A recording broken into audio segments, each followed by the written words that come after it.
નમસ્કાર દર્શક મિત્રો, હું છું રૂપલ લોણીચિયા. સંપૂર્ણ ન્યૂઝમાં આપનું સ્વાગત છે. પાલનપુરના બિહારી બાગ પાસે વહેલી સવારે એક ટ્રક દુકાનમાં ઘૂસી ગઈ હતી. પાલનપુર આબુ હાઈવે પર ટ્રક ચાલકે સ્ટીયરિંગ ઉપરનો કાબુ ગુમાવતા ટ્રક દુકાનમાં ઘૂસી જતા નાસભાગ મચી હતી. સદનસીબે અકસ્માતમાં કોઈ જાનહાની થઈ ન હતી. બનાવને પગલે પાલનપુર પોલીસે ઘટનાસ્થળ પર પહોંચી આગળની તપાસ હાથ ધરી છે. બનાસકાંઠા જિલ્લામાં અકસ્માતોનો સિલસિલો યથાવત જોવા મળી રહ્યો છે. આજે વહેલી સવારે એક ટ્રક દુકાનમાં ઘૂસી ગઈ હતી, જેના કારણે નાસભાગ મચી હતી.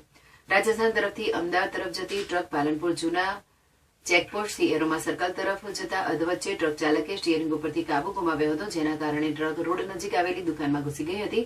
અકસ્માતમાં સદનસીબે કોઈ જાનહાની થઈ ન હતી. અકસ્માતને પગલે ઘટના સ્થળે લોકોના ટોળેટોળા એકત્રિત થયા હતા. પાલનપુર પોલીસ તાત્કાલિક ઘટનાસ્થળ પર દોડી આવી હતી અને અકસ્માતને લઈ આગળની તપાસ હાથ ધરી છે. મારું બિહારી બાગ પાસે પાર્લર છે. તે સવારે 4 વાગે ટ્રક ઘૂસી ગયો છે. મારી દુકાનને ખાસું નુકસાન છે, કોઈને કશું લાગ્યું નથી. એમાં નાસ્તા નારીને બી ખાસું નુકસાન છે. બાજુમાં પાર્લર ગોડાઉન એને બી નુકસાન છે. મારી આખી દુકાન રમણ ભમણ થઈ ગઈ છે. સવારે 4 વાગે ટ્રક અંદર ઘૂસી ગયો છે. મારું નામ ગુપ્તા જીરન્સ.